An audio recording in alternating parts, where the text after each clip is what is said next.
slide-nya tidak muncul. Oke, saya ulangi lagi ya. Selamat malam Bapak Ibu, Saudara yang dikasihi oleh Tuhan kita Yesus Kristus. Mohon maaf, tadi ada kesalahan teknis sedikit.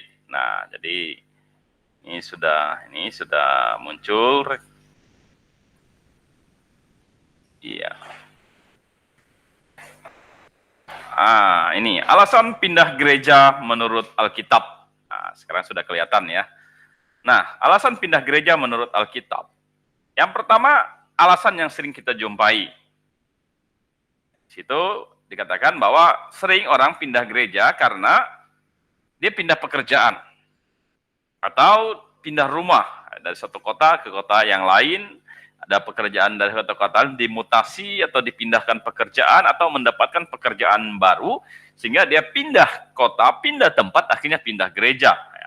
Yang kedua, ikut teman. Nah, misalnya ada teman yang dekat dan teman itu mengajak dia ke gereja, ayo ke gereja saya, ada saya di sana. Nah, kita bisa bersama-sama pergi ke gereja. Yang ketiga, ikut calon pasangan. Ya, jadi ikut calon pasangan. Kalau pasangannya di gereja A, dia pergi ke gereja A. Kalau pasangan gereja B, dia pergi ke gereja B. Ya, jadi ikut calon pasangan. Nah, yang ketiga adalah karena fasilitas yang lebih baik. Wah, dari sana gerejanya bagus. Gedungnya bagus, AC-nya dingin dan sebagainya. Ya, dan lebih dekat lagi dengan rumah. Nah, akhirnya dia pindah ke gereja itu. Yang kelima, tidak cocok dengan anggota jemaat yang lain atau dengan pemimpin jemaat. Jadi dia tidak cocok dengan anggota yang lain, ada masalah, ada cekcok, ada ketidaksukaan, ada ketidakcocokan dengan jemaat yang lain, atau bahkan dia tidak cocok dengan pemimpin jemaat tersebut. Nah, sehingga akhirnya dia pindah ke gereja yang lain. Nah, ini alasan yang sering kita jumpai. Nah, oleh sebab itulah saya mengajak kita untuk melihat satu persatu, menganalisa apakah ini yang Tuhan inginkan. Apakah alasan-alasan seperti ini sesuai dengan kehendak Tuhan. Nah, coba kita lihat hal yang pertama, pindah pekerjaan atau pindah rumah. Nah, Bapak Ibu Saudaraku yang dikasihi oleh Tuhan Yesus Kristus, banyak orang ketika dia pindah pekerjaan atau dia pindah rumah, hal-hal yang pertama yang dia perhatikan adalah, ada enggak pendidikan yang bagus di sana? Ya, ada enggak pendidikan yang bagus di sana? Atau dia bertanya, ada enggak mall di sana? Bagaimana dengan fasilitas di sana? Bisa mall, tempat belanja, tempat shopping, atau tempat rekreasi, atau tempat hiburan, ada enggak di sana? Tetapi jarang orang ketika dia pindah pekerjaan, atau dia pindah rumah, justru jarang orang bertanya, ada enggak gereja yang benar di sana? Gitu. Ada enggak gereja yang sesuai dengan Alkitab yang ada di sana? Gitu. Padahal kita bilang sebenarnya yang pertama ditanya itu bukan ada enggak mall di sana, ada enggak sekolah yang bagus di sana, tapi pertanyaan pertama adalah ada enggak gereja yang benar di sana gitu. Kenapa? Karena gereja ini berbicara masalah iman. Iman dirinya, iman istrinya, iman anak-anaknya gitu. Iman anak-anaknya gitu kan. Nah, kalau misalnya tidak ada gereja yang benar di sana, dia pergi ke tempat yang salah, imannya bisa jadi salah gitu kan. Dan iman itu dampaknya adalah kekekalan. Gitu. Jadi seharusnya yang paling kita tanya pertama adalah ada enggak gereja benar di sana? Kalau ada gereja benar di sana, saya akan pindah pekerjaan ke sana.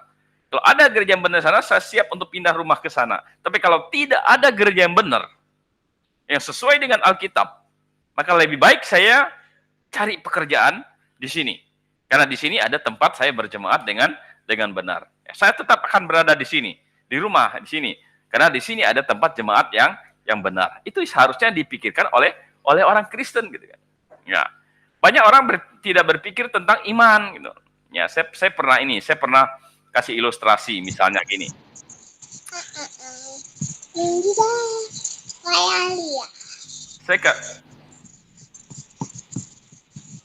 Saya pernah kasih ilustrasi begini.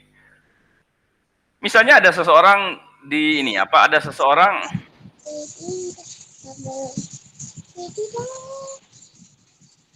ada seseorang ditawarkan pekerjaan ke kota A atau ke kota B gitu. Ya.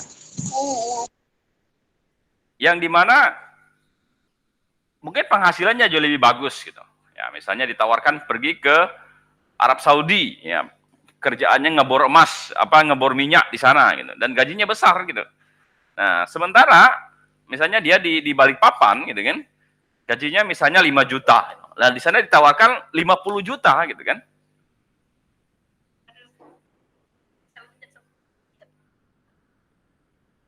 Ya, ini kenapa? Ya.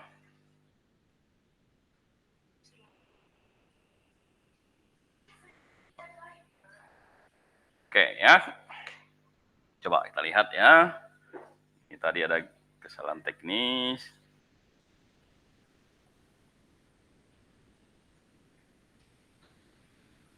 Ya, jadi pindah pekerjaan ya. Hal yang harus kita tanya, ada enggak gereja yang benar di sana? Nah, misalnya tadi saya ambil contoh, misalnya ditawarin pekerja di Arab Saudi gitu. Nah, di Balikpapan gajinya 5 juta misalnya. Dan dengan 5 juta ini hari-hari dia ini ya habis-habis terus, pokoknya akhir bulan habis, tiba-tiba ditawarkan 50 juta, tapi kerja di Arab Saudi, tinggal di sana gitu kan. Nah, kadang-kadang orang tidak berpikir tentang bagaimana dengan iman di sana. Yang penting dia pergi ke sana mendapatkan pekerjaan yang penghasilannya 10 kali lipat daripada dia tinggal di Balikpapan. Nah, sehingga apa? Sehingga dia pergi ke sana. Tanpa dia memikirkan ada enggak jemaat yang benar di sana. Tentu di Arab Saudi susah untuk menemukan ada gereja di sana. Dia sudah percaya, istrinya sudah percaya, tapi anak-anaknya masih kecil gitu kan. Tetapi karena tawaran pekerjaan dan penghasilan yang lebih baik, dia pergi ke sana gitu. Pindah pekerjaannya ke sana. Ya, dia pindah pekerjaan ke sana. Nah, di sana apa yang terjadi? Tidak ada jemaat yang benar, tidak ada gereja di sana gitu. Ya, gara-gara tidak ada gereja di sana, hari Minggu tidak pergi ke gereja. Ya, mereka di rumah saja gitu. Anak-anaknya yang kecil-kecil ini tidak sekolah minggu gitu kan. Dan siapa yang ajar anak-anaknya? Ya, orang tuanya lah ajarkan anak-anaknya tentang Alkitab. Tetapi dalam perjalanan waktu terus berjalan, mereka tidak pernah ke gereja, lama-lama iman itu bisa menjadi lemah. Iman itu bisa menjadi tawar gitu kan. Nah, lagi pula lama-kelamaan anak-anaknya ini bertumbuh gitu, dari anak-anak menjadi pemuda remaja menjadi dewasa itu. Nah, ketika dewasa saatnya bagi mereka untuk mencari pasangan gitu. Nah, kira-kira apakah mereka akan mendapatkan pasangan yang seiman atau tidak gitu. Ya tentu dia bergaul dengan orang-orang yang tidak percaya Tuhan gitu. Nah, ya dia ketemu misalnya anaknya perempuan mau cari pasangan laki-laki, yang dia ketemu Abdullah gitu. Dia ketemu misalnya siapa gitu. Tapi dia tidak menemukan ada namanya misalnya Christian, Yohanes atau Petrus atau Immanuel, enggak ada gitu kan. Nah, akhirnya apa? Karena memang saatnya itu dia menikah, tidak ada orang Kristen ada di sana, dia menikah dengan orang yang tidak percaya Tuhan. Anda bayangkan bapaknya Abdullah, nanti anaknya siapa? Anaknya tidak mungkin misalnya Petrus, tidak mungkin gitu. Tetapi anaknya sudah orang yang tidak percaya Tuhan lagi gitu. Jadi generasi selanjutnya dia menjadi generasi yang tidak percaya Tuhan gitu. Disebabkan apa? Disebabkan dulu kakek neneknya gitu kan, yang gajinya 5 juta di Balikpapan ingin mendapatkan penghasilan yang lebih baik 10 kali lipat, tapi pergi ke daerah di mana tidak ada gereja yang benar gitu kan. Dan tidak ada gereja ada di sana. Sehingga generasi selanjutnya menjadi generasi yang tidak percaya kepada Tuhan. Ya, cucunya sudah bukan orang yang percaya Tuhan. Anak-anaknya juga yang akan pindah iman dan menjadi orang yang tidak percaya kepada Tuhan Yesus Kristus lagi. Lalu bagaimana kalau begitu? Kan di Balikpapan gajinya 5 juta gitu. Kan akhir bulan habis bulan habis gitu kan. Ya kita bilang kita berdoa kepada Tuhan, setia kepada Tuhan, berdoa Tuhan bukakan jalan gitu. Tuhan bukakan jalan agar Tuhan memberikan pekerjaan yang lebih baik lagi gitu. Ya karena buktinya ada banyak orang yang misalnya di Balikpapan juga bisa punya penghasilan yang lebih gitu kan. Makanya kita setia, kita berdoa kepada Tuhan untuk memberikan pekerjaan yang baik. Maksud saya adalah ketika kita pindah pekerjaan, pindah rumah, yang harus kita perhatikan yang pertama adalah hal yang paling diperhatikan, ada enggak gereja yang Alkitabiah di sana? Kalau ada, saya akan pergi ke sana. Kalau tidak ada, lebih baik kita tidak usah pergi ke sana. Lebih baik kita hidup sederhana, tetapi anak cucu kita mengenal kebenaran. Mereka tetap diselamatkan, mereka tetap percaya kepada Tuhan Yesus Kristus. Nah, itu hal yang pertama. Hal yang kedua, biasanya orang pindah itu karena teman, ya, karena teman. Jadi, dia ikut temannya, diajak temannya untuk pergi ke gereja itu sehingga dia ikut. Nah, kita bilang ini adalah kondisi yang berbahaya gitu, ya. Maksudnya hati-hati. Ya syukur kalau misalnya temannya mengajak kita ke gereja yang benar gitu kan. Nah, kalau gerejanya salah gitu. Gerejanya tidak sesuai dengan Alkitab, ya menjadi kacau. Nah, diajak oleh teman, kalau teman jemaat gerejanya benar, ya bagus gitu kan. Tapi kalau gereja tidak sesuai dengan Alkitab, ya itu akan menjadi salah. Nah, yang ketiga, ikut pasangan. Nah, ini yang sering terjadi ya. Jadi banyak orang pindah gereja, bukan cuma pindah gereja, kadang-kadang malah pindah iman gitu kan. Ya. Tapi kita tidak berbicara masalah pindah iman. Kita sering hari ini berbicara masalah pindah gereja, ikut pasangan gitu. Nah, ikut pasangan. Ya, kita bilang ini yang sering terjadi. Tetapi hal apa yang harus kita perhatikan dulu kalau dalam hal ikut pasangan dulu?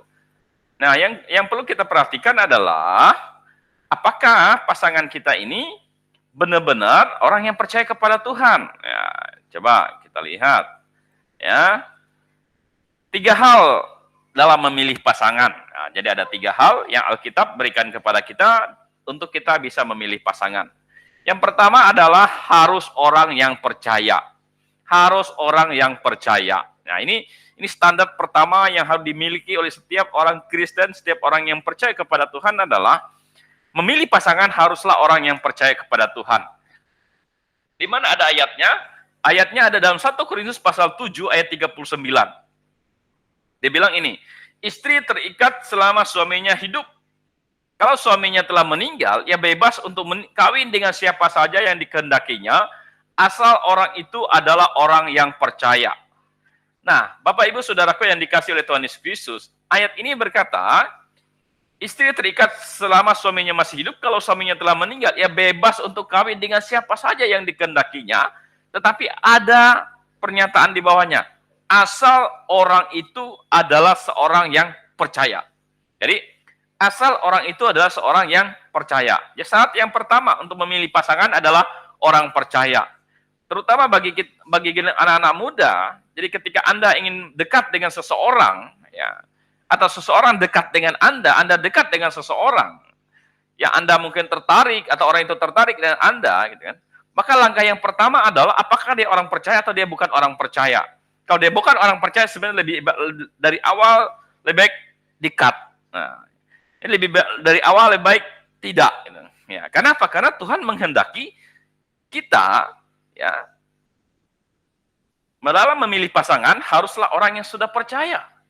Sudah percaya ini maksudnya adalah orang yang sudah mengenal Yesus Kristus sebagai Tuhan dan Juru Selamat, yang sudah mengaku dirinya orang berdosa, Tuhan sudah menanggung dosa kita dulu, dosa kita sekarang, dan diselamatkan, dan yang akan datang, dan menerima dia sebagai Tuhan dan Juru Selamat. Itu adalah orang percaya. Ya, jadi bagaimanapun juga bentuk rupanya, bagaimanapun keadaannya, kalau dia bukan orang percaya, itu bukan yang dikehendaki oleh Tuhan, gitu. Itu yang bukan yang dikehendaki oleh Tuhan, gitu kan. Itu yang pertama. Yang kedua, haruslah satu doktrin. Ya, jadi haruslah satu doktrin. Nah, satu doktrin itu artinya satu pengajaran. Jadi bukan yang berbeda pengajaran gitu kan. Jadi ya, walaupun dia sama orang percaya, sama sudah menerima Tuhan sebagai Tuhan dan Juru Selamat, tetapi Tuhan juga mau kita memilih pasangan yang satu doktrin, satu pengajaran. Ya, satu doktrin, satu pengajaran, atau dalam satu gereja yang sama. Ya, satu pengajaran yang sama. Ya, bukan satu gereja yang sama, tapi satu pengajaran yang sama. Ya, artinya pengajaran tidak berbeda satu dengan yang lain gitu. Nah, saya berikan contoh betapa sulitnya misalnya Anda berbeda doktrin atau berbeda pengajaran hanya karena ingin menikah, walaupun berbeda pengajaran, oke, gitu kan. Ya, yang pertama adalah Tuhan mau persatuan kita suami istri itu dimulai dengan persatuan rohani gitu. Anda baca di dalam Kejadian bilang apa? Ya. Dikatakan bahwa Tuhan menjadikan mereka laki-laki dan perempuan. Dan apa yang dipersatukan oleh Allah itu tidak boleh diceraikan oleh manusia. Nah, jadi sebab itu laki-laki akan meninggalkan ayah dan ibunya dan bersatu dengan istrinya. Jadi apa yang dipersatukan oleh Allah tidak boleh diceraikan oleh manusia. Laki-laki akan meninggalkan ayah ibunya bersatu dengan istrinya. Jadi sebelum dia bersatu dengan istrinya, terlebih dahulu Allah yang mempersatukan. Mempersatukan dalam apa? Dalam rohani, dalam hal rohaninya disatukan. Konsep pengajarannya harus satu dulu, baru diikuti oleh persatuan secara jasmani. Jadi rohaninya harus satu dulu. Nah, kalau dalam hal rohani yang tidak bersatu, ini akan menjadi kacau gitu. Berbeda pengajaran, berbeda doktrin. Misalnya saya kasih contoh begini. Ada orang yang atas nama cinta, gitu kan, mereka rela menikah walaupun berbeda gereja, ya, walaupun berbeda gereja. Nah, misalnya hari Minggu pagi-pagi, gitu kan, mereka akan pergi ke gereja yang berbeda. Nah, misalnya suami istri sama-sama naik mobil, gitu kan, satu mobil pergi, suami antar dulu istrinya ke gereja istrinya, habis itu dari gereja istrinya baru dia pergi ke gereja dia. Gitu. Nah, lalu sesampainya di gereja istrinya turun, gitu kan, pasti ada orang bertanya, mana suamimu, gitu, mana suamimu? Oh, dia bilang suami saya beda gereja, gitu. Habis itu suaminya pergi ke gereja suaminya, sampailah di gereja suaminya, orang akan bertanya, mana istrinya? Oh, istri saya di gereja yang lain. Itu pun sudah tidak enak, gitu. Suami istri beda gereja itu tidak enak, gitu. Akan ditanya seperti itu. Dan bagaimana dia bisa meyakinkan bahwa gereja dia yang sesuai dengan Alkitab? Itu yang pertama. Yang kedua, misalnya dalam hal melaksanakan kehendak Tuhan.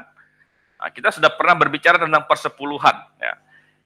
Kita sudah berbicara masalah persepuluhan. Misalnya di gereja istrinya, itu mengajarkan konsep penggajiannya Alkitabiah adalah sistem persepuluhan. Tapi di gereja suaminya, sistemnya ya udah persembahan begitu saja. Nanti dari persembahan itu diambil sinode yang kasih gaji hamba Tuhan gitu. Nah, tiba waktunya si istri ingin mengembalikan persepuluhan misalnya. Padahal persepuluhan adalah satu hal yang dikehendaki oleh Tuhan, yang diinginkan oleh Tuhan gitu. Nah, tetapi di gereja suaminya tidak mengajarkan itu gitu kan. Padahal istrinya ingin melakukan kehendak Tuhan gitu. Nah, baru ketahuanlah oleh suaminya, kamu ngapain kasih persepuluhan? Nah, itu kan 10% dari penghasilan saya gitu. Saya yang capek-capek kerja, kamu yang kasih gembalamu, kasih hamba Tuhanmu gitu kan. Dan itu 10% itu besar gitu kan. Dan saya yang kerja gitu kan. Anda bayangkan, si istri ingin melaksanakan kehendak Tuhan. Tetapi karena beda doktrin dengan suami, bukan malah dapat dukungan dari suami, malah dimarah oleh suaminya. Nah, kenapa? Karena berbeda doktrin. Tetapi demikian sebaliknya. Ketika satu doktrin, satu pengajaran, ketika si istri misalnya mau mengembalikan persepuluhan, atau dia berlambat-lambat mengembalikan, nah si suami bisa ingatkan dia, oh kamu harus mengembalikan, itu kan milik Tuhan. Nah, jadi ada dapat dukungan gitu kan, dapat dukungan gitu. Nah, itu gitu. Nah, belum lagi misalnya contohnya tadi gereja yang berbeda, suami istri gerejanya berbeda. Kalau masih suami istri masih aman gitu kan. Ya, si istri ke gereja dia, si suami ke gereja dia. Nah, bagaimana kalau misalnya mereka sudah punya anak, gitu. Mereka sudah punya anak ini akan menjadi rebutan. Si istri bilang, biar aja dia sekolah minggu di tempat saya. Si suami bilang, enggak, biar aja dia sekolah minggu di tempat saya, gitu kan. Nah, jadi bingung gitu kan.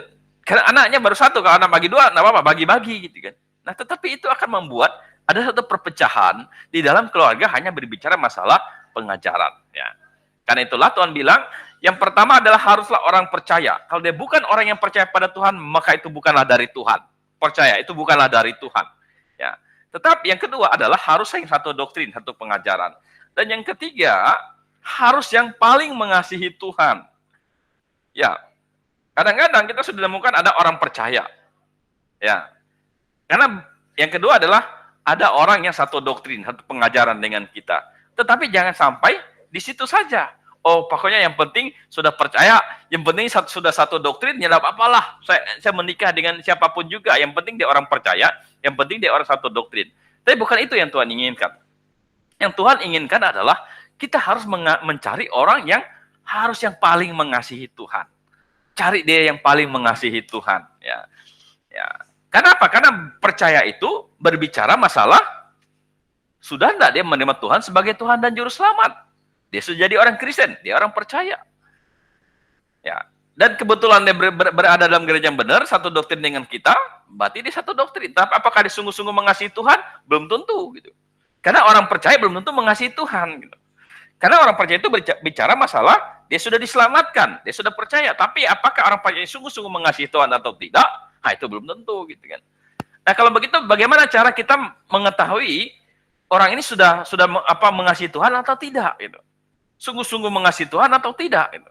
Nah, biasanya berbicara masalah kasih itu berbicara masalah apa? Berbicara masalah seberapa besar pengorbanannya untuk Tuhan. Itu yang pertama. Yang kedua, berbicara masalah mengasihi Tuhan atau tidak, itu bisa kita lihat ketika ada pilihan. Ya, ketika ada pilihan, situ akan kita lihat. Apakah dia memilih sesuatu atau dia lebih memilih Tuhan? Ya. Dalam waktu yang bersamaan, ketika ada dua pilihan, nah mana yang dia pilih? Dia memilih Tuhan atau dia memilih hal yang lain? Itu yang kita bisa lihat. Ya, jadi bagaimana cara kita mengetahui seorang itu sungguh-sungguh mengasihi Tuhan atau tidak? Kita bilang, bicara masalah hati, kita bukan orang yang bisa melihat hati. Hanya Tuhan yang bisa melihat hati. Tetapi yang kita lihat adalah dari apa yang dia perbuat untuk Tuhan. Apa yang dilakukan untuk Tuhan. Ya, kalau dia mengasihi Tuhan, pasti dia berkorban untuk Tuhan. Ya, saya sering kasih ilustrasi begini. Ya, ada lagu berkata apa? Gunung tinggi kan ku daki, ya, lautan luas kan ku seberangi. Jadi kalau orang pacaran katanya, gunung tinggi kan ku daki, lautan luas kan ku seberangi. Ini berbicara masalah apa? Ini berbicara masalah cinta, ini berbicara masalah kasih. Dia bilang, karena saya mencintai kamu, karena saya mengasihi kamu, gunung tinggi, kalau kamu ada di puncak gunung sana, gunung tinggi pun akan kudaki, yang penting ketemu kamu, gitu. Ya, lautan luas kan kuseberangi. Maksudnya kalau kamu di seberang laut sana, gitu kan, saya mengasihi kamu, saya mencintai kamu, lautan luas pun akan kuseberangi, gitu kan. Jangankan orang tua mau melarang, jangankan saudaramu tidak setuju apapun juga, lautan luas pun kuseberangi, gunung tinggi akan kudaki, gitu kan. Ya, itu bicara masalah apa? Masalah pengorbanan, gitu kan. Hujan, dia bilang jemput malam minggu, hujan, enggak apa-apa gitu kan, pakai jas hujan, berangkat tepat waktu datang, basah kuyup pun tetap datang gitu. Itu namanya pengorbanan gitu. Nah ini gitu. Aku mencintai kamu lebih dari segala-galanya. Rintik-rintik dikit telepon, enggak jadi ya, hujan, apa rintik-rintik. Ya, kita bilang, itu enggak sungguh-sungguh mengasihi gitu kan. Itu hanya di mulut saja gitu kan. Ya, jadi ada bilang, oh saya mengasihi Tuhan lebih dari segala-galanya. Kebaktian kadang datang, kadang enggak. Kita bilang, apakah itu mengasihi Tuhan? Rintik-rintik dikit, sudah enggak mau datang. Ada masalah dikit, sudah enggak mau datang. Kalau misalnya ada acara apa yang hari Minggu rame, ya dia lebih milih acara hari Minggu itu dibandingkan pergi ke gereja. Kita bilang, ini belum terbukti. Jadi kita lihat dari betapa besar pengorbanannya untuk Tuhan. Bagaimana dia mengasihi Tuhan. Itu yang kita lihat. Nah, jadi itu bicara masalah pasangan. Nah, coba kita analisa bahwa seseorang pindah gereja karena ikut pasangan. Yang pertama, biasanya imannya tidak murni. Jadi, imannya tidak murni. Kalau dia ikut ke gereja karena ikut pasangan, pindah gereja karena ikut pasangan, ini imannya tidak murni. Nah, berapa sering kita dapatkan cerita dari teman-teman atau orang yang kita pernah jumpai, dia waktu menikah, mereka diteguhkan di gereja A gitu. Tapi habis dia menikah, dia balik lagi ke agamanya semula, banyak gitu. Yang penting hanya untuk dapat nikah, yang penting hanya untuk dapat surat keterangan menikah. Gitu. Sering terjadi, jadi imannya tidak murni, gitu kan? Imannya tidak murni. Ya, ketika dia ikut kepada pasangannya itu yang pertama. Sering hal yang sering terjadi adalah iman yang tidak murni. Jadi yang kedua, walaupun dia pergi ke gereja, itu pergi ke gereja hanya ikut-ikutan saja. Jadi pergi ke gereja hanya ikut-ikutan saja. Ya, jadi karena istrinya ke gereja ya dia ke gereja, karena suaminya ke gereja ya dia ke gereja, gitu kan. Jadi hanya ikut-ikutan saja gitu. Ini sering terjadi gitu. Nah, yang ketiga, dengan berjalannya waktu, maka kadang-kadang ada terjadi perubahan. Yang pertama, perubahan ke arah yang baik. Yang kedua adalah perubahan kembali ke iman yang semula. Nah, maksudnya apa ini? Maksudnya begini, kadang-kadang memang ya seseorang ketika dia ikut pasangan imannya tidak murni. Awalnya imannya tidak murni, dia hanya ikut-ikutan saja, tapi dengan berjalanan waktu dia mengenal kebenaran gitu. Jadi dia mengenal kebenaran. Ya, kenapa? Karena ada dikhotbahkan kebenaran, diajarkan kebenaran tentang firman Tuhan, tentang kebenaran. Nah, semakin berjalan waktu ini dia mengenal kebenaran, maka dia berubah ke arah yang baik gitu kan. Tadinya hanya ikut-ikut suaminya, ikut-ikut istrinya, tapi lama-lama dia mengenal kebenaran, dia tak diselamatkan, dia tahu kebenaran dan dia akhirnya berada dalam kebenaran. Ada yang seperti itu gitu. Tapi ada juga yang akhirnya apa? Oh, sekarang sudah nikah gitu kan. Ya, kita sudah tidak boleh cerai lagi. Ya, kalau gitu saya kembali lagi ke agama saya yang semula, kembali lagi ke iman saya semula, kembali lagi ke gereja saya yang semula. Banyak terjadi yang seperti ini. Nah, jadi kita bilang dalam hal ini resiko. Resiko apa? Imannya tidak murni. Jadi imannya tidak murni, hanya ikut-ikut saja. Ya, saya pernah dengar dan pernah lihat juga ya satu kejadian gitu, di mana ada satu perempuan gitu kan, dia datang terus ke gereja rajin, ke gereja gitu kan. Ini orang baru, tiba-tiba dia rajin datang terus ke gereja, karena dia suka dengan seseorang gitu kan. Tiba-tiba pacaran, habis itu putus, habis itu udah datang lagi ke gereja. Wah, kemana gitu kan? Berarti selama ini dia ke gereja hanya karena pasangan. Ya, pasangannya putus sama dia tidak ke gereja lagi. Ya. Atau hanya ikut-ikutan saja. Tetapi yang kita harapkan, kalaupun itu ada terjadi, ikut karena pasangan, dia mendengar kebenaran dalam perjalanan waktu, akhirnya dia bisa berubah, dan akhirnya bisa diselamatkan, mengenal kebenaran dan menerima kebenaran, itu yang baik. Tetapi yang sering terjadi adalah kembali ke imannya yang semula. Nah, oleh sebab itulah kita bilang bahwa ikut karena pindah gereja, ikut karena pasangan, ini sangat berbahaya. Alangkah baiknya, kalau dalam kasus-kasus seperti ini, kalau orang bertanya kepada saya, bagaimana kalau begitu? Misalnya ada orang yang suka dengan saya, tapi tidak seiman, atau dia satu gereja, bagaimana? Ya, saya bilang begini, sebenarnya baiknya begini. Baiknya yang pertama adalah, buat dia cinta Tuhan dulu, baru dia cinta kamu dulu. Nah ini. Maksudnya bagaimana? Cinta Tuhan dulu, baru dia cinta kamu. Nah dia kan suka sama kamu. Gitu. Tetapi jangan respon dia dulu. Gitu. Ya, ajak dia untuk dia bisa mengenal Tuhan, untuk dia mencintai Tuhan dulu. Membuat dia diselamatkan dulu. Gitu. Membuat dia diselamatkan dulu. Gitu. Nah itu yang baik. Gitu. Dia perkenalkan dia dengan Injil, perkenalkan dengan gereja yang benar, pengajaran yang benar seperti apa. Gitu kan. Ikut pendalaman Alkitab seperti yang kita lakukan hari ini gitu kan, ajarkan tentang doktrin Alkitab, doktrin gereja, doktrin keselamatan. Setelah dia kenal, setelah dia diselamatkan dalam perjalanan waktu, dia sudah cinta Tuhan, ya kalau dia mau cinta kita tidak masalah. Tapi jangan terbalik, dia cinta kita dulu baru cinta Tuhan. Itu kadang-kadang tidak murni. Kenapa? Ya, karena namanya orang lagi jatuh cinta, diajak ke gereja. Dia bilang, jangankan ke gereja, kemanapun kamu aja saya ikut, gitu kan. Nah, tapi kalau kamu ada di gereja, saya juga datang ke gereja. Tapi kalau kamu tidak ada di gereja, saya tidak mau ke gereja, gitu. Atau saya tidak lagi misalnya berhubungan dengan kamu dalam arti pacaran kamu, saya tidak mau lagi ke gereja lagi. Ini yang jadi masalah, gitu. Jadi yang sebaiknya adalah buat dia cinta Tuhan dulu, dia mengenal kebenaran dulu, dia diselamatkan dulu, dia percaya kepada Tuhan, baru dia cinta kita. Jangan terbalik. Jangan dia cinta kita dulu, baru dia cinta Tuhan. Nah, itu biasanya sering terjadi hanya iman yang tidak murni, yang gampang berubah, gampang berbalik arah. Dan risikonya ada pada diri kita. Karena pernikahan satu kali untuk selamanya. Sekali salah pilih, maka kita mengalami dampak daripada apa yang kita pilih itu. Mengapa? Karena pilihan itu sebenarnya banyak. Kenapa kita harus memilih sesuatu yang bertentangan dengan firman Tuhan? Karena pilihan banyak. Gitu. Janganlah sampai kita memilih satu hal yang bertentangan dengan firman Tuhan. Ya, itu ya. Jadi bicara masalah ikut pasangan ini berisiko ya.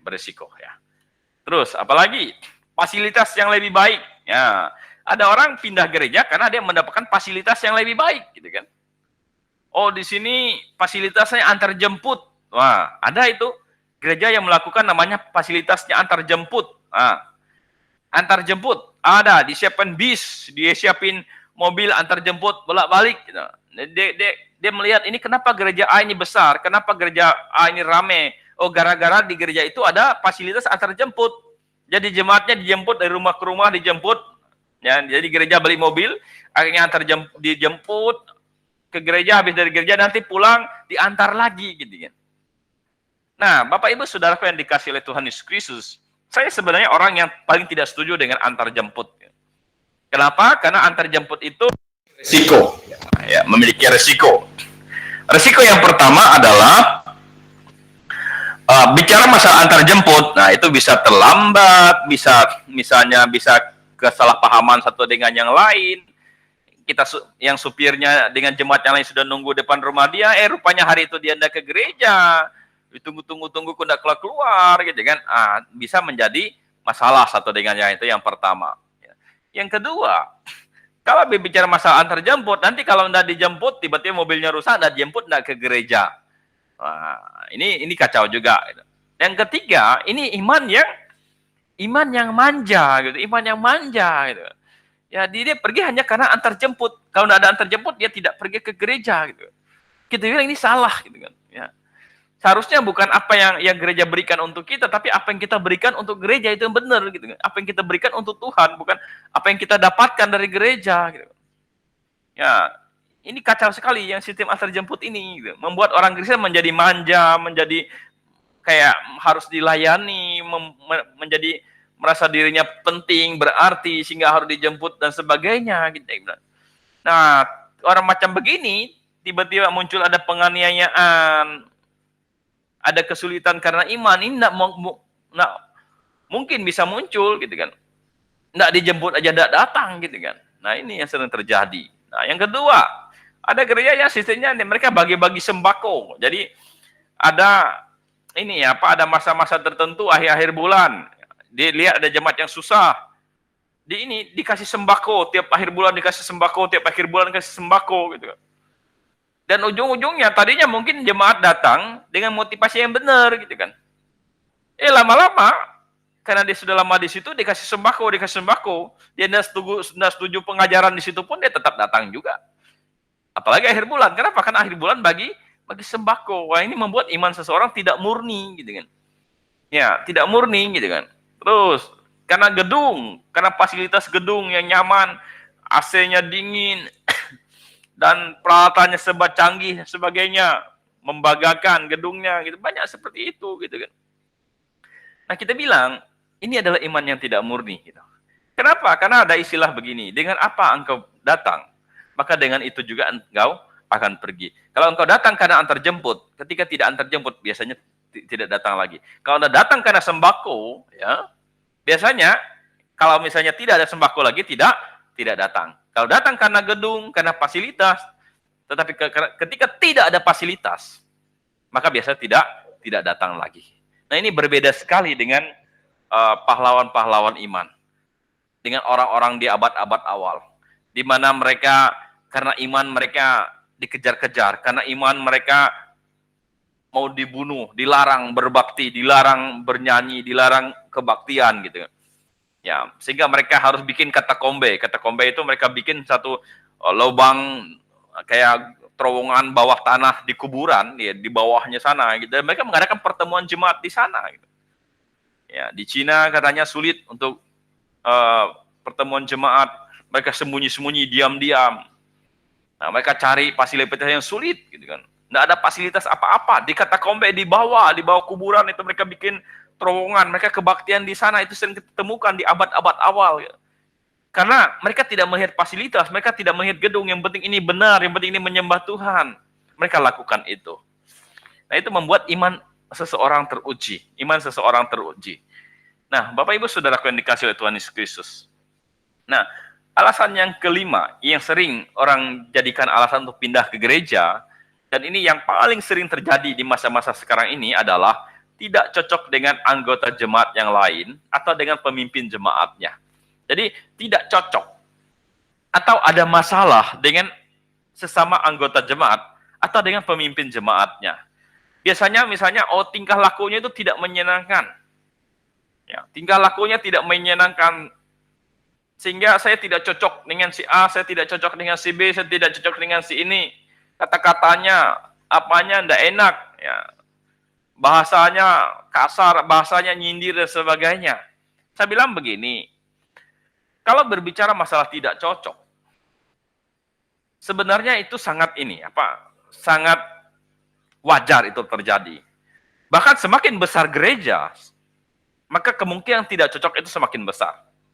Mengapa? Karena begini, anggota jemaat biasanya itu terdiri dari suku yang berbeda, latar belakang pendidikan berbeda, ekonomi yang berbeda, ya. Jadi pendidikan berbeda, latar belakang berbeda, ekonomi berbeda, usia juga berbeda, gitu kan. Nah, ini bergabung dalam satu jemaat. Nah, kalau ada ketidakcocokan itu satu dengan lain itu wajar sekali, gitu kan. Misalnya orang Jawa Tengah halus kata-katanya. Ya, enggak berani nunjuk kalau ini pakai jari ini G gitu kan. Ya, lagi yang suku lain, Bang. A ya A, B ya B gitu kan. Nah, ya, ngomongnya kedengaran kasar padahal itu sebenarnya itulah bahasa dia gitu kan. Nah, itu bisa jadi tidak cocok gitu kan. Nah, ini sering terjadi, itu wajar sekali gitu. Ketidakcocokan itu wajar sekali gitu kan. Nah, tetapi juga ada terjadi masalah dalam jemaat karena apa? Karena urusan pinjam meminjam dan kerjasama, ya, pinjam meminjam dan kerjasama itu. Nah, Bapak Ibu Saudaraku yang dikasih oleh Tuhan Yesus Kristus, bicara masalah pinjam meminjam, saya ingat apa yang pernah disampaikan oleh Pak Sento sebagai dosen saya waktu saya sekolah dulu dalam konseling pastoral, dia bilang begini, ya, dia bilang seorang hamba Tuhan, ya, seharusnya jangan terlibat urusan pinjam meminjam dengan jemaat, ya. Jadi pinjam meminjam dengan jemaat, ya. Kenapa? Karena begini. Di dalam Roma berkata, bersih terhadap yang baik, bersih terhadap yang jahat, bijaksana terhadap yang baik. Nah, Bapak Ibu Saudaraku yang dikasih oleh Tuhan Yesus, apa maksud ayat itu? Ayat itu berkata terhadap yang jahat kita harus bersih, tapi terhadap yang baik pun kita harus bijaksana. Nah, kalau misalnya ada jemaat datang ya dengan kesulitan mau pinjam uang, ya. Jadi ada jemaat datang dengan kesulitan pinjam uang, ya, sama gembalanya, gitu. Itu bagaimana? Ya Pak Sento bilang sebaiknya jangan pinjam meminjam. Ya, kenapa? Karena apa yang sebenarnya baik, ya, kalau kita tidak bijaksana, itu bisa menjadi hal yang buruk. Ya. Jadi kalau misalnya ada jemaat datang pinjam uang, gitu kan, pinjam uang, kata Pak Sento, sebaiknya jangan. Kenapa? Karena misalnya gini, ketika seseorang pinjam, ya, biasanya orang meminjam itu dengan alasan, ini saya sangat butuh dulu. Itu yang pertama. Ya. Jadi mengemis butuh. Yang kedua, dia biasa kasih tengah waktunya. Nanti hari ini akan saya kembalikan. Gitu. Nanti hari ini akan saya kembalikan karena saya dapat ini, dapat itu, dan sebagainya. Oke, mungkin karena kasih kita dan kasih kita yang kurang bijaksana, akhirnya kita pinjamkan. Nah, kita pinjamkan. Nah, setelah kita pinjamkan, ya, maka sampai waktu yang ditentukan tidak bisa dikembalikan. Ya. Kenapa? Karena di dunia ini tidak ada banyak hal yang tidak pasti. Oh, nanti tanggal ini saya pasti dapat uang. Gitu. Kita bilang sebenarnya di dunia ini banyak hal yang tidak pasti. Ya. Itu yang harus kita tanamkan dulu. Ya, banyak hal yang tidak pasti. Ya. Belum tentu tanggal itu dia pasti dapat uang, gitu kan. Nah, apalagi kalau waktu dia pinjam itu memang sebenarnya tanggal itu pun bukan saatnya untuk dia dapat uang. Yang penting kita pinjamkan dia dulu, gitu kan. Nah, tapi kita sudah pinjamkan dan jatuh tempo sampai tanggal yang dia kasih tahu dan dia tidak mendapat mengembalikan uang itu kepada kita, akhirnya apa? Akhirnya dia sudah merasa tidak enak, gitu. Dia sudah merasa tidak enak dengan gembalanya. Aduh, ini saya tidak dapat kembalikan. Nah, biasanya dia hubungi lagi, janji nanti tanggal segini ya, gitu kan. Enggak dapat lagi, gitu kan. Enggak dapat lagi tanggal segitu, gitu kan. Wah, akhirnya diulur lagi, gitu, sampai 3 kali. Nah, setelah 3 kali masih belum juga terbayar, ya, karena kendala ini, kendala itu, tiba-tiba misalnya ada keperluan sakit atau apa, uang itu kepakai dan sebagainya. Jadi oleh berbagai macam alasan, ya, oleh berbagai macam alasan, yang bisa jadi karena alasannya benar, kayak sakit gitu, akhirnya uang itu terpakai, tidak bisa dikembalikan. Nah, mungkin bagi gembalanya tidak ada masalah itu tidak dikembalikan, tetapi karena dia merasa tidak enak, sudah janji berulang-ulang kali dan tidak tertepati, akhirnya dia mau datang ke gereja pun jadi malu. malu ketemu gembalanya, malu dilihat atau apa. Ya gembala ketemu gembalanya, sebenarnya gembalanya enggak ada berpikir apa-apa, tapi pikir, waduh ini utang, utang, utang, utang. Yang dia pikirkan begitu. Sehingga apa? Sehingga dia tidak mau datang ke gereja. Malu dulu, menjauhkan dulu, menjauhkan dulu. Rupanya uang itu pun tidak tercukupi. Lama-lama, dia makin lama makin malu datang ke gereja. Nah, sudah kena datang-datang, gembalanya mau hubungi dia, misalnya lewat WA atau lewat telepon, bagaimana kalau kita ketemu, ini kenapa sudah lama tidak datang ke gereja, misalnya, dia malah pikir, wah ini jangan-jangan nagih utang, menghindar. Nah, lama-lama, yang tadinya baik, karena tidak bijaksana, akhirnya satu keluarga ini bisa menjadi hilang. Tidak ke gereja lagi, semakin menjauh, akhirnya tidak ke gereja, dan lama-lamanya menjadi hilang dari jemaat. Nah, lalu kalau misalnya ada jemaat pinjam uang karena makan atau bagaimana, ya kita bilang kalau memang kita ada uang, ya kita berikan, tapi tidak seperti yang dia minta. Oh, saya beli beras misalnya 1 juta untuk beli beras, untuk beli makan, ya enggak mungkin lah kita kasih 1 juta. Ya oke, kita bisa kasih misalnya berasnya, atau kita kasih uang untuk cukup membeli beras saja. Gitu. Nah, itu yang pertama. Yang kedua, kenapa tidak boleh? Yang pertama tadi, karena janji tidak bisa mengembalikan, ujung-ujungnya apa? Ujung-ujungnya dia tidak nyaman, lama-lama akan menjauh. Itu yang pertama. Yang kedua, kenapa gembala tidak boleh terlibat pinjam-meminjam uang dengan jemaat? Yang kedua adalah, kalau si A tadi datang, dikasih pinjam, dan dia balikin, ya beres. Tapi kan ketahuan oleh si B, karena si A cerita, wah waktu saya kesulitan itu, untung Pak Gembala baik, dia pinjamkan uang. Dan saya sudah dapat uang, saya balikin. Gitu. Si B juga dengar itu. Gitu. Wah, si B juga kesulitan keuangan. Gitu. Dia kesulitan keuangan, karena dia kesulitan keuangan, dia datanglah sama gembalanya. Pak Gembala, boleh enggak saya pinjam uang? Gitu. Karena saya lagi butuh uang, ini butuh sekali uang. Gitu. Pak Gembala bilang, aduh mohon maaf ya, kami lagi enggak ada uang. Ya, enggak ada uang, jadi saya tidak bisa pinjamkan. Oh iya ya, enggak bisa ya, enggak bisa. Pokoknya ini lagi enggak ada uang. Gitu. Akhirnya pulanglah dia dengan hati yang menggerutu. Wah, ini gembala pilih kasih. Gitu.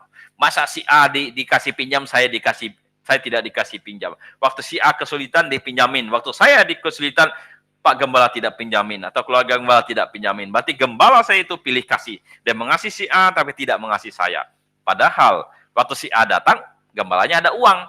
Waktu si B datang, gembalanya lagi tidak ada uang. Gitu. Nah, dan kalau misalnya terus begini, nanti si C datang, si D datang, si F datang, waduh, itu akan menjadi kacau. Nah, supaya tidak terjadi masalah, lebih baik tidak usah pinjam-meminjam.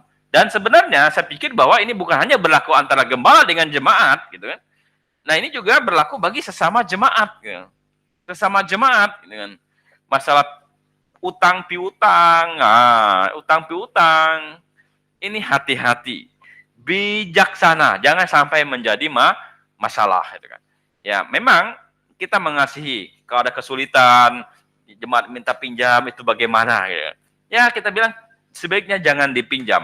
Tapi sebagai orang Kristen, yang pertama, siapa yang paling kita kasih? Saudara seiman. Gitu. Ya bagaimana kita mengasihinya? Seperti saya katakan tadi, ya dia pinjam 1 juta karena mau butuh beli beras, ya lebih baik kita beli berasnya. Ya 1 jutanya enggak mungkin enggak bisa kita pinjamin, tapi yang berasnya kita kasih. Gitu. Kita bantu, atau kita bantu carikan pekerjaan untuk dia bisa mendapatkan pekerjaan. Itu mengasihi yang sesungguhnya. Tapi kalau ada pinjam-meminjam, ingat, banyak kasus, jangankan sesama jemaat, saudara bisa ribut, teman bisa tidak berteman lagi, hanya masalah pinjam-meminjam. Karena apa? Karena prinsip pinjam-meminjam, yang pertama adalah, saya sangat membutuhkan. Yang kedua, nanti saya akan kembalikan tanggal sekian, bulan sekian, pasti akan saya kembalikan. Nah, untuk apa? Untuk meyakinkan si peminjam, saya pasti akan kembalikan. Tetapi ingat, di dunia ini tidak ada yang pasti. Mungkin benar, uang itu pasti datangnya tanggal segitu. Tapi siapa tahu sebelum tanggal segitu, ada keperluan mendesak. Misalnya tiba-tiba sakit, tiba-tiba harus masuk rumah sakit, tiba-tiba misalnya ada kejadian apa yang uang itu harus terpakai dan akhirnya kita tidak bisa mengembalikan. Nah, itu bisa menjadi masalah di dalam sesama jemaat. Ya, makanya bijaksananya adalah jangan kita terlibat pinjam meminjam, tapi kasih sesama jemaat harus kita terapkan. Kasih misalnya tadi membantu dia cari pekerjaan dan sebagainya. Ya, itu bisa kata. Yang kedua adalah kerjasama, ya, kerjasama sesama anggota jemaat. Bapak Ibu Saudaraku yang dikasih oleh Tuhan Yesus Kristus, kadang-kadang kita sesama orang Kristen ini, terutama sesama orang yang lahir baru, ya kita merasa bahwa kita yakin bahwa si A ini Alkitabiah, saya juga Alkitabiah. Kalau kami kerjasama membangun nanti sama-sama sukses, kan itu jauh lebih baik, jauh lebih baik. Ya, tetapi kita bilang bahwa kerjasama dalam jangka waktu yang panjang, ya kayak pekerjaan dalam jangka waktu yang panjang itu sangat-sangat berbahaya, sangat-sangat berisiko gitu. Berisiko. Kenapa? Kalau semuanya berjalan lancar sesuai dengan yang diinginkan, oke, tidak ada masalah. Tetapi di mana ada pekerjaan yang pasti sukses? Yang 100% sukses, 100% lancar. Nah, kalau 100% sukses, oke, 100% lancar tidak masalah, ya. Tetapi dalam pekerjaan, dalam kerjasama pekerjaan pasti ada kegagalan gitu. Ya, pasti ada kegagalan sehebat apapun orang analisa, sehebat apapun orang dalam pekerjaannya gitu. Itu pasti ada namanya kegagalan. Nah, ketika lancar ya masalah, tapi ketika kegagalan apa yang terjadi gitu kan? Apa yang terjadi gitu kan? Yang terjadi adalah hubungan ini bisa jadi retak. Ya. Hubungan bisa jadi retak, hubungan bisa jadi masalah. Ya, timbul ketidakpercayaan satu dengan yang lain. Nah, sehingga apa? Sehingga nanti waktu sama-sama pergi ke gereja sudah saling tengok, saling lihat, saling apa. Kenapa? Karena masalah dalam pekerjaan dibawa ke gereja. Ujung-ujungnya di gereja pun sudah tidak salaman, tidak apa lagi. Ya, ujung-ujungnya menjadi masalah. Nah, dan yang ketiga sebenarnya yang sering terjadi adalah kita kerja dengan sesama anggota jemaat. Ah, ini hati-hati. Misalnya, ada jemaat yang punya perusahaan, punya usaha. Gitu. Nah, tiba-tiba ada pemuda datang di gereja dan dia tidak punya pekerjaan. Ya sudah, kalau gitu kamu kerja sama saya aja. Gitu. Ya, kan kamu anggota jemaat, kita satu gereja, ya kamu kerja sama saya aja. Kamu bisa apa? Ayo kamu kerja di situ. Gitu. Nah, Bapak Ibu Saudaraku yang dikasih oleh Tuhan Yesus Kristus, pinjam meminjam, kerjasama, dan kerja dengan sesama anggota jemaat ini biasanya punya resiko yang besar. Kalau sama-sama tidak dewasa secara iman. Kenapa? Karena begini, sama seperti kerjasama tadi, bekerja dengan sesama anggota jemaat, di mana ada orang bekerja dari awal sampai akhir tidak ada salah. Di mana orang bekerja dari awal sampai akhir tidak pernah dimarah. Tidak pernah dinyatakan kesalahan dia. Gitu. Ya, nggak ada. Gitu. Biasanya tetap ada aja. Gitu. Atau di mana bos yang tidak punya target, yang dia harus menekan bawahannya. Gitu. Ya, dia menekan bawahannya, ayo kejar target, kejar ini, harus bekerja seperti ini. Gitu kan. Nah, sehingga dalam hal seperti itu, ujung-ujung kadang dia harus marah. Gitu kan. Ya, kadang mungkin harus ada caci maki dan sebagainya. Gitu, keluar gitu. Sehingga apa? Sehingga yang kerjanya, itu kalau di gereja ngomongnya manis gitu. Tiba-tiba di perusahaan, waduh, caci maki keluar sampah serapah, semuanya keluar semua. Wah, itu bukan orang lahir baru atau apa? Wah. Padahal kita bilang ya dia di kantor, dia punya target, dia punya tekanan, ada target. Kalau ya salah ya memang dia marahin gitu kan. Ya kalau dimarahin sebenarnya kalau dewasa ya oke lah, memang kita karyawan. Kalau kita salah ya memang dimarahin gitu. Dan kalau dia marah, ya dia sebagai bos, kita sebagai bawahan gitu. Tetapi kadang orang memperhatikan apa? Memperhatikan bahwa dia kan di gereja sebagai ini, sering bawa ini, sering memimpin pujian mungkin atau sering berkhotbah atau apa dan sebagainya. Nanti itu yang dihubung-hubungkan gitu. Nah, jadi hati-hati ya, pinjam meminjam, ya, kerjasama dan bekerja dengan sesama anggota jemaat ini hati-hati. Kecuali kalau sama-sama dewasa, bisa membedakan ini jemaat, ini pekerjaan. Tetapi biasanya ini sulit dilakukan. Ya, sulit dilakukan. Sulit dilakukan ya. Ya. Jadi untuk menghindari itu ya memang lebih baik ya nggak usah pinjam meminjam, tidak perlu kerjasama dalam jangka waktu yang panjang, ya dalam jangka waktu pendek ya ada kasus-kasus tertentu ya oke gitu. Dan bekerja dengan sesama anggota jemaat lebih baik dihindarkan untuk menghindari hal-hal yang ujung-ujungnya tidak bijaksana dan akhirnya jiwa itu bisa terhilang. Ya, jiwa itu bisa terhilang. Nah, yang ketiga, biasanya tersandung, ya tersandung.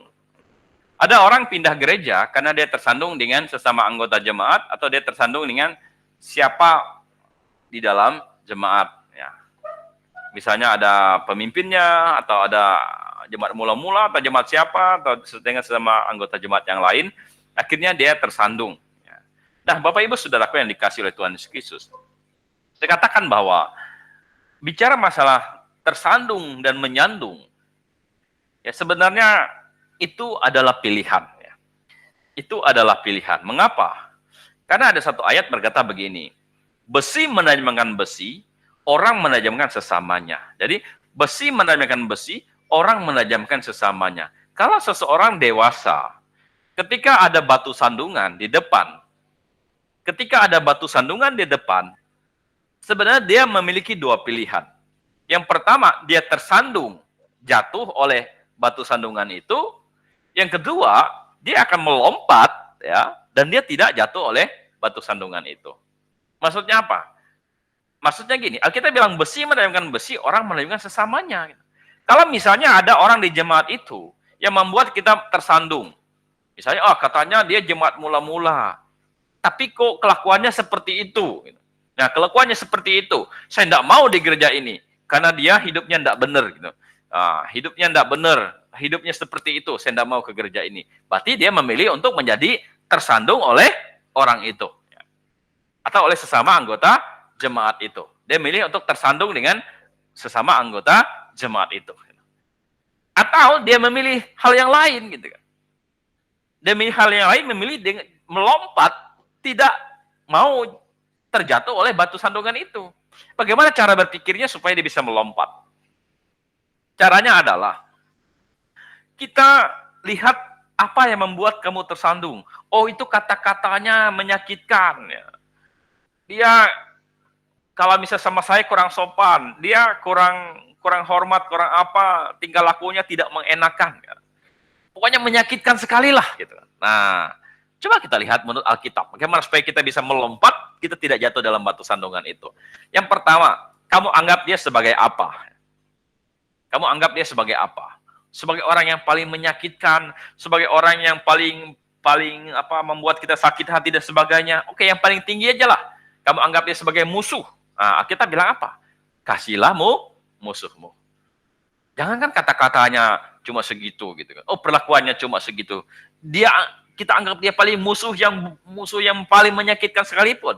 Tuhan bilang apa? Kasihlah musuhmu. Besi menajamkan besi, orang menajamkan sesamanya. Justru harus kita bersyukur. Terima kasih Tuhan, Engkau tempatkan orang seperti ini dalam gereja kami, dan dia sering menyakitkan hati saya untuk mendidik saya menjadi orang sabar.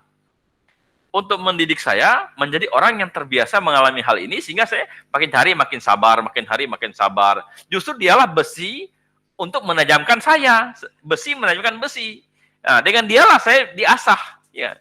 Saya diasah, dilatih untuk sabar, dilatih untuk mengasihi orang, dilatih untuk mengasihi orang walaupun orang itu menyakitkan. Nah, itu kan membentuk diri kita ke arah yang lebih baik, gitu kan? Bukan malah pergi dari gereja keluar untuk menghindari orang seperti itu, gitu kan? Nah, itu yang pertama. Ya. Yang kedua, kalaupun kamu anggap dia orang yang ini menyakitkan, gitu, hidupnya tidak benar, dia ini banyak salahnya A, B, C, D dan sebagainya, gitu. Nah, Alkitab bilang apa? Kamu yang kuat, ya. Kamu yang kuat untuk apa? Menopang mereka yang lemah. Kalau kamu lihat dia tidak benar, berarti kamu merasa dirimu benar.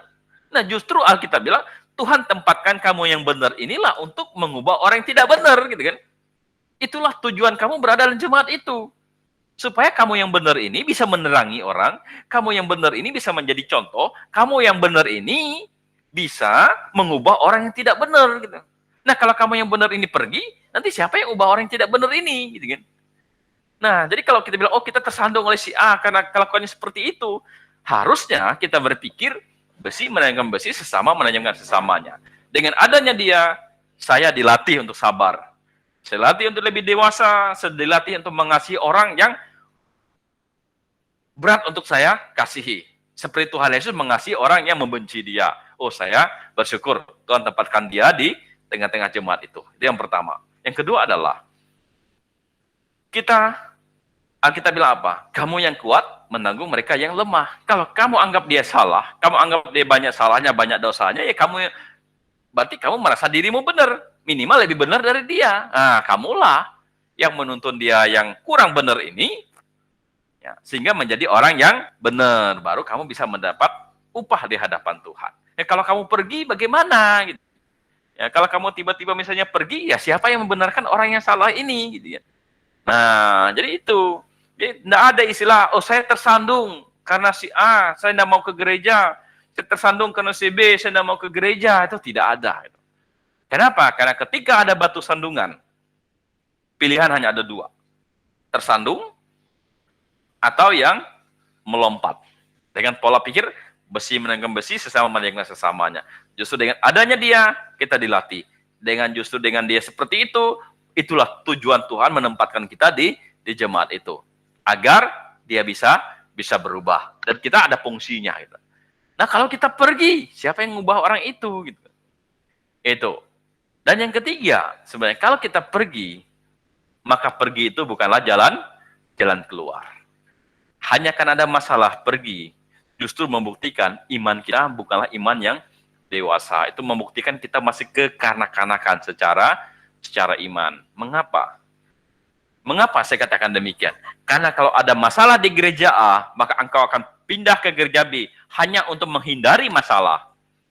Maka yang terjadi adalah kemanapun engkau menghindar, itu masalah akan tetap ada. Orang yang dewasa iman, dia akan menyelesaikan masalah. Ya, dia akan menyelesaikan masalah, bukan lari dari masalah. Kenapa? Karena dimanapun Anda berada, sebelum Tuhan panggil engkau, masalah itu tetap ada. Misalnya di gereja A bermasalah, pindah ke gereja B. Yakinlah, sebenarnya orang di gereja A dengan gereja B itu pola-polanya sama. Pendidikannya berbeda, usianya berbeda, budaya berbeda, suku berbeda, gaya juga akan berbeda. Gitu. Biasanya, dia pergi ke situ, dia akan ada lagi masalah di gereja itu. Gitu kan? Dia ketemu juga orang seperti itu. Maka dia pergi lagi ke gereja C, pasti ada lagi masalah. Pergi lagi ke gereja D, pasti ada masalah lagi. Kenapa? Karena sebenarnya biang masalahnya pasti adalah dia. Kadang-kadang seperti itu. Ada orang bilang begini, kalau saya bermasalah dengan satu orang, ada satu orang bermasalah dengan saya, itu bisa jadi saya yang salah. Atau dia yang salah. Ya. Kalau misalnya saya ada bermasalah dengan satu orang, bisa jadi orang itu yang salah atau saya yang salah. Tetapi kalau saya bermasalah dengan beberapa orang, nah biasanya saya yang masalah. Sehingga ketemu siapa saja pasti ada masalah. Berarti yang bermasalah itu sebenarnya adalah diri saya. Ya, demikian juga orang ke gereja. Dia dari gereja A pindah ke gereja B untuk menghindari masalah. Yakinlah, sebentar lagi dia akan pindah ke gereja C. Ya. Atau dia pindah lagi ke gereja D. Kenapa? Karena yang bikin masalah itu dia. Dimanapun dia ada, justru ada masalah gitu. Ya, jadi sebenarnya masalah tidak boleh dihindari. Masalah itu harus dijalankan. Ya. Dengan cara apa? Dengan cara berpikir, saya tidak mau tersandung. Ya, saya harus lompat dari sandungannya. Besi menangkap besi, sesama menanyakan sesama. Dan yang keempat, kenapa kita tidak boleh tersandung? Karena ketika Tuhan tanya di penghakiman nanti, gitu kan, tanya, kenapa kamu tidak aktif di gereja? Oh, saya tersandung dengan si A, si B, si C. Oh, kenapa kamu pindah gereja dari yang benar ke gereja salah? Oh, karena saya tersandung dengan si A, si B, si C. Apakah Tuhan terima kira-kira itu? Tidak. Tuhan tidak terima itu. Oh, saya tidak ke gereja Tuhan gara-gara si A, si B, si C itu tidak benar. Ngomongnya tidak enak. Kata-katanya kasar, menyinggung atau apa. sok kaya, sok apa gitu kan. Pokoknya Anda enak lah di situ suasananya. Apakah Tuhan kira-kira terima? Oh tidak. Tidak, Tuhan tidak akan terima itu. Ya, Tuhan tidak akan terima itu. Ya, Tuhan justru bilang, justru itulah kamu harus dibentuk di situ. Ya, jadi itu adalah alasan kenapa tidak cocok dengan anggota jemaat atau yang lain atau dengan pemimpin. Karena tinggal laku, karena ada masalah. Jadi kalau misalnya terlibat dalam pinjam meminjam, ada kerjasama, atau bekerja dengan sesama anggota jemaat, sebaiknya dihindari. Tapi kalaupun itu sudah terjadi, maka sama-sama harus dewasa. Harus bisa memisahkan antara iman dengan pekerjaan. Ya, antara iman dengan apa yang sedang kita kerjasama. Ya, itu harus dipisahkan. Kalau belum siap untuk memisahkan, sebenarnya lebih baik tidak. Karena resikonya itu sangat besar sekali. Karena ini berbicara masalah apa? Jiwa bisa terhilang. Jiwa bisa terhilang. Tapi kan kita harus saling mengasihi. Bentuk kasihnya bisa dilakukan dengan cara yang lain. Ya. Jadi bisa dilakukan dengan cara yang lain. Ya, oke. Yaitu, jadi kalau kita apa alasan yang benar menurut Alkitab? Nah, alasan yang benar menurut Alkitab adalah kita pindah gereja karena menemukan ada gereja yang lebih benar, lebih alkitabiah, yang lebih sesuai dengan Alkitab. Ini yang Tuhan mau. Oh, kenapa kamu pindah gereja? Oh, karena saya menemukan di sana gerejanya lebih benar, lebih sesuai dengan Alkitab. Pengajarannya sesuai Alkitab, prakteknya sesuai dengan Alkitab. Nah, ini baru yang Tuhan inginkan. Jadi, pindah bukan karena sakit hati, pindah bukan karena ikut pasangan, pindah bukan karena hal-hal yang lain, pindah bukan karena tidak ada sembako lagi, tidak ada antar jemput lagi, tidak ada apa, tapi karena dia menemukan, oh saya menemukan ada gereja yang pengajarannya lebih alkitabiah, yang lebih benar, prakteknya juga lebih alkitabiah, lebih benar, saya mau pindah ke sana. Dan selama gereja itu benar, dia akan tetap di sana, tapi ketika gereja itu tidak benar, dia akan pindah mencari gereja yang lebih benar. Itu yang Tuhan inginkan. Jadi, itu yang Tuhan inginkan. Ya, menemukan gereja yang benar. Nah, oleh sebab itulah, setiap kita yang mendengar, setiap kita yang hadir, atau yang nanti mendengar dalam bentuk rekaman daripada video ini, maka langkah yang pertama adalah pikirkan apakah gereja yang kita tempati sekarang ini sudah sesuai dengan Alkitab atau tidak. Harus benar-benar sesuai dengan Alkitab. Kalau tidak, maka semua itu akan menjadi sia-sia. Dan kalau sudah menemukan gereja yang benar, maka langkah yang pertama adalah pindah ke gereja yang benar, yang lebih alkitabiah. Karena itu yang Tuhan inginkan. Kenapa? Karena alasan pindah yang lain, itu Tuhan tidak terima. Tapi kalau alasan pindah gereja karena menemukan kebenaran, itu yang Tuhan inginkan. Nah, seperti saya katakan tadi apa? Dengan apa engkau datang? Ini ada peribahasa bilang begini, dengan apa engkau datang? Biasanya dengan itu juga dia akan pergi. Kalau engkau datang karena pekerjaan, lalu nanti tiba-tiba PHK, enggak lagi dia datang ke gereja. Kalau engkau datang karena teman, ribut sama teman, enggak lagi datang ke gereja. Ya, kalau engkau datang karena fasilitas, karena sembako, tiba-tiba krisis keuangan gereja, enggak bisa bagi-bagi sembako lagi. Aduh, enggak mau lagi datang dia ke gereja. Sembakonya sudah enggak ada. Cari lagi gereja yang kasih ada sembako. Ya, di Balikpapan itu ada gereja, katanya ini apa? Tiap minggu ada perjamuan kasih. Ya, jadi habis kebaktian pasti makan-makan. Habis kebaktian pasti makan-makan. Ada itu di Balikpapan seperti itu. Jadi habis kebaktian makan-makan. Uangnya di mana? Dari kas gereja. Ya, jadi katanya gembalanya bagus. Sudah memberikan makanan rohani plus makanan jasmani. Ya, makan sama-sama. Di sana pergi katanya. Kalau mau habis pulang gereja makan ya di situ. Jadi dengan apa engkau datang? Biasanya dengan itu juga engkau akan pergi. Kalau engkau datang karena pasangan, ribut sama pasangan, enggak ke gereja lagi. Biasanya seperti itu. Ya kenapa? Imannya tidak murni. Putus sama pacarnya, enggak lagi ke gereja. Kemana dia? Oh sudah putus, enggak lagi ke gereja. Nah, itu biasanya iman yang tidak murni. Karena dengan apa engkau datang? Biasanya dengan itu dia akan pergi. Tetapi kalau dia datang karena kebenaran, selama gereja itu ada kebenaran, dia akan ada di sana. Tapi kalau gereja itu sudah salah, menyimpang dari kebenaran, dia kasih tahu gembalanya, dia kasih tahu jemaatnya, masih tidak berubah, dia akan keluar dan dia akan pergi mencari gereja yang benar. Nah, itu yang Tuhan inginkan. Nah, jadi itu satu-satunya alasan pindah gereja karena menemukan ada gereja yang lebih benar. Nah, bersyukur kalau menemukan ada gereja yang lebih benar dan kebetulan pasangan kita dari situ ikut dengan pasangan kita masuk ke gereja yang benar. Nah, itu bersyukur namanya. Double anugerah ya. Nah, gereja yang benar. Nah, kalau kita dari mana kita tahu gereja itu benar? Kita bilang pertama doktrin keselamatannya harus benar. Doktrin gerejanya harus benar. Doktrin Alkitabnya harus benar. Dan 3 doktrin ini tidak boleh bertentangan satu dengan yang lain. Misalnya, dikatakan begini, keselamatan itu hanya oleh bertobat dan percaya kepada Yesus Kristus. Nah, itu doktrin keselamatannya. Doktrin gerejanya percik bayi. Katanya bayi kalau belum dipercik mati masuk neraka. Berarti ada masalah.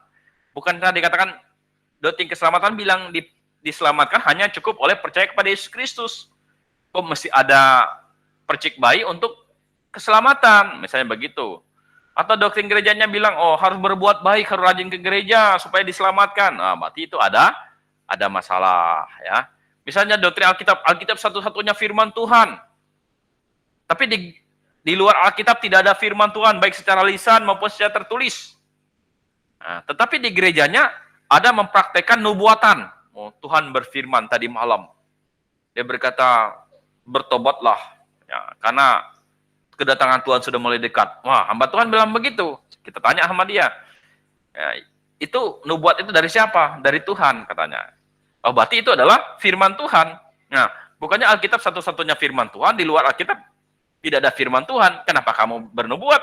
Dan itu adalah firman Tuhan. Nah, berarti antara doktrin praktek gerejanya dengan doktrin Alkitabnya bertentangan. Alkitab satu-satunya firman Tuhan, di luar Alkitab tidak ada firman Tuhan, baik secara lisan maupun secara tertulis. Tapi masih ada bahasa lidah.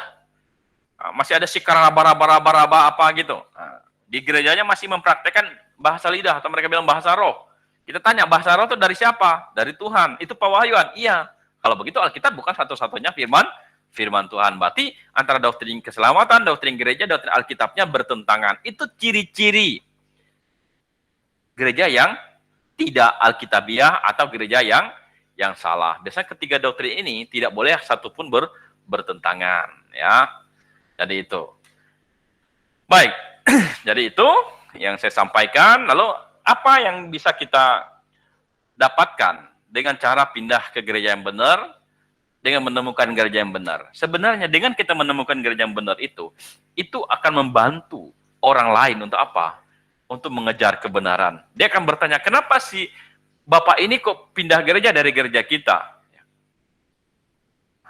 Maka akan bertanya, apa dia ada masalah? Apa dia ada ribut sama ini? Apa dia tidak cocok dengan ini? Oh, enggak ada. Dia baik-baik aja. Tetapi dia kasih tahu karena dia mendapatkan di gereja kita ada yang salah.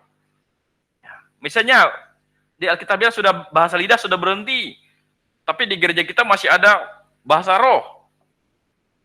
Dia bilang itu salah, dan dia karena di gereja ini masih mempraktikkan bahasa roh, maka dia akan pergi. Dia cari gereja yang tidak lagi menggunakan bahasa roh. Sehingga gembalanya atau jemaatnya mulai berpikir, oh ya, mana yang benar ini? Benar ada bahasa roh atau sudah berhenti? Mulai dia berpikir, mulai bertanya. Nah, itu membuat orang lain akan termotivasi untuk mencari gereja yang benar.